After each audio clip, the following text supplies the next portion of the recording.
السلام عليكم ورحمة الله وبركاته. طبعا يا شباب، لو صدفتك في يوم من الأيام جيت تفتح الباب والمفتاح اتكسر منك، ازاي طبعا ايه بتخرج المفتاح.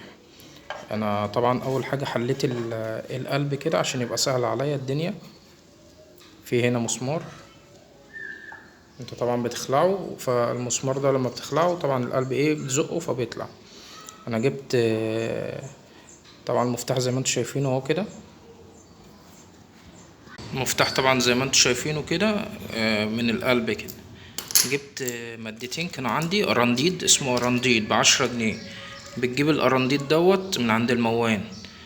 انا كان عندي الاتنين، رحت عامل المادتين على بعض زي ما انتوا شايفين، حطيت يا دوبك نقطة صغيرة كده، ورحت حاطط المفتاح اهو. طبعا مفتاح مكسور هنا اهو.